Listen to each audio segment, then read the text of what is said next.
اهلا بكل متابعين ابولو ليج.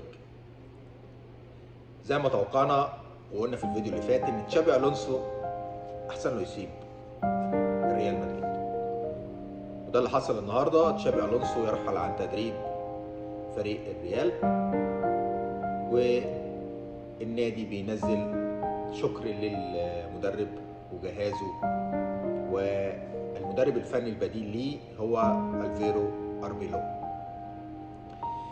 تشابي الونسو يا جماعه حب يشيل الحرج من على اداره نادي ريال مدريد وقدم الاستقاله، واتقال في المقال او خطاب الشكر اللي نزل على الصفحه الرسميه لفريق الريال ان الموضوع جه فجاه من المدرب، وان حتى الجهاز المعاون ليه ما كانش على علم بالاستقاله دي. تشابي الونسو على حسب الكلام اللي هو كان بيقوله ان هو كان جاي بفكر جاي ينفذه في الاجواء الحاليه، ما قدرش بنادي ريال مدريد. كان عاوز يعمل سيستم، والحاجه اللي كان بيحتاجها يلاقي اداره من النادي تدعمه عشان ينجح السيستم. ولكن تشابي الونسو ما كانش لما جاي ريال مدريد كان جاي يدور العجله وخلاص. هو كان جاي نادي فيه اجدد لعيب او اصغر مستوى لاعب، وخلينا نقول نبعد معاكم افشل لاعب في نادي ريال مدريد واخد تشامبيونز ليج. جود بلينجهام مثلا اجدد لاعب في ريال مدريد واخد تشامبيونز ليج في اول موسم مع ريال مدريد. اللي عايز اقوله ان في عام 2024 موسم الفشل اللي مر على النادي الملكي تحت قيادة كارلو أنشيلوتي، الموسم اللي رحل فيه كمان بنزيما،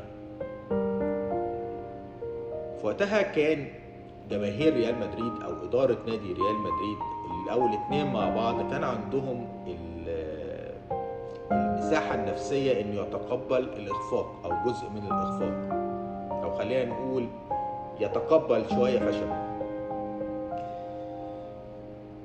الموسم اللي كان فيه تخبط ده وعدم استقرار في النادي الملكي، النادي ريال مدريد خد فيها الليجا عادي خالص، وكسب دوري ابطال اوروبا. طبيعي تحس ان هو حاجه طبيعيه، يعني في الوقت اللي كان فيه كل الانديه بتقول يا حيطه دارين، نادي ريال مدريد بياخد دوري ابطال اوروبا وبيحصل على الليجا عادي خالص، وموسم بنقول عليه فشل، ورحل من النادي حامل الكرة الذهبية بنزيما. اللي عايز اقوله ان الحكاية ان نادي ريال مش عارف يمشي اي نظرية. يعني هو في عنده نظريتين، يا اما نظرية ان انا اجيب مدرب مقاول، او اجيب مدرب سيستم وادعم السيستم دوت وانجح السيستم ده. ده القرار اللي خدته غلط إدارة ريال مدريد بتعيين تشابي ألونسو مدرب فني، لأن هم كانوا جايبين تشابي وعارفين إن تشابي سيستم وهيعوز طلبات، ولازم إن احنا نقف في ظهره في الطلبات دي.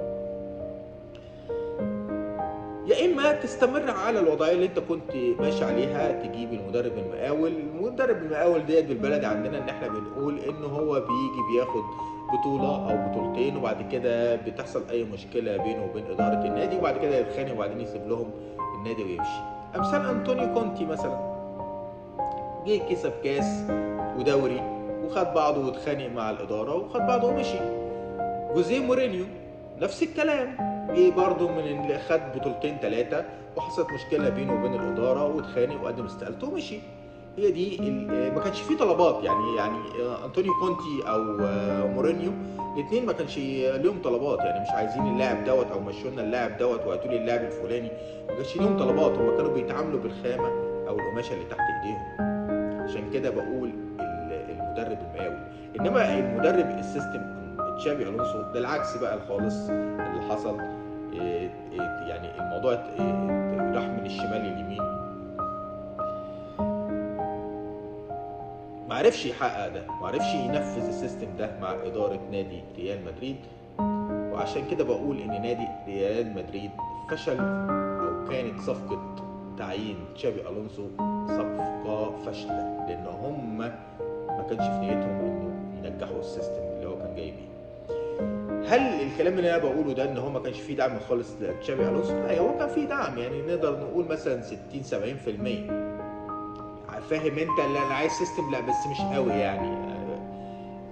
يعني هي دي الفكره اللي انا عايز اقولها. يعني نروح مثلا كمثال، لما تروح لخط الدفاع عندك في ريال مدريد، عندك دين هاوسنج مثلا وكريراس.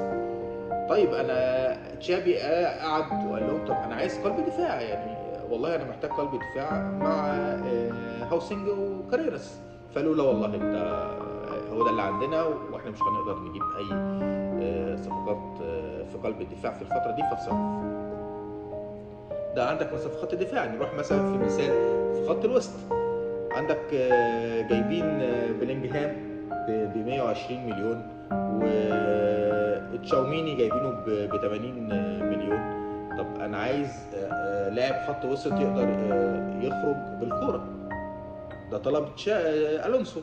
يرد عليه اداره نادي ريال مدريد، احنا طبعا مش هنقعد لك الصفقتين دول بلينجهام ولا تشاوميني على الدكه صفقات برقم خزعبلي عشان نجيب لك واحد تاني، والصفقات دي احنا ما نستفادش بيها، فاتصرف. طب يا جماعه، ما هو انت ما بتدعمش السيستم كده. انت كده طلبات المدرب انت مش مريحه فيها. هو ممكن يكون شايف كمدرب ان بلينجهام وتشاوميني الاثنين في نفس بيلعبوا في نفس المربع وليهم نفس المهام، ما فيش اختلاف بين الاثنين كبير قوي. فمحتاج لاعب يكون مختلف شويه عن الاثنين اللعيبه دولت، يقعد واحد احتياطي ويلعب واحد منهم، ويبقى معاه واحد مختلف عن مهامه. لا، هو ده الهجوم. مثلا رودريجو وفينيسيوس بيلعبوا برضو في نفس الكلام، بيلعبوا بنفس الطريقه ونفس المكان المربع ونفس المهام. مش هنمشي لك الاثنين دولت ولا واحد منهم عشان نجيب لك واحد جديد. طب انت ليه ما بتنفذش اللي كان بيعمله اللي قبل منك، كونتي او مورينيو؟ فمن هنا حصل الاخفاق او الفجوه الكبيره جدا بين تشافي الونسو واداره نادي ريال مدريد.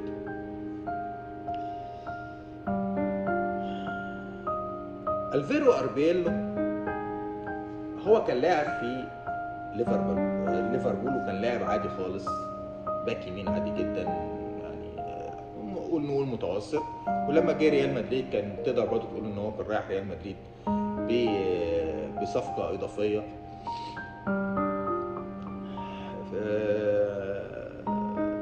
افتكر ان هو هيمشي على نفس نهج انطونيو كونتي وجوزيه مورينيو. هو والله انتوا عايزين ايه؟ يعني هو انا متخيل ان هو هيقعد في اول اجتماع مع اداره نادي ريال مدريد ومع لعيبه ريال مدريد، وهيقول لهم الاتي: والله من الناس اللي من الاداره انتوا عايزين ايه؟ والله احنا عايزين 1 2 3. حاضر يا العين ونص. هيروح للعيبه: انت عايز تلعب فين؟ انا عايز العب هنا. ماشي. انت عايز تلعب ايه؟ انا عايز العب كذا. ماشي. من الناس اللي هي عايزه تبان بقى او تحقق في بطولات كبيره او تظهر في محافل كبيره. هو زي ما انا قلت لك هو لاعب متوسط، فهو عايز يحقق حاجه بقى تتحط في السي في بتاعه. فهي جات له الفرصه في الوقت الحالي ان هو يحقق مع الريال. النقطه بقى اللي انا هرجع لك فيها في الفيديو في الاول خالص، وقلت لك ان هو كان في افشل عام 2024 ريال مدريد حقق دوري ابطال اوروبا، خد الليجا. فانت متخيل بقى، وكان ايه، وكان تحت قياده انشيلوتي.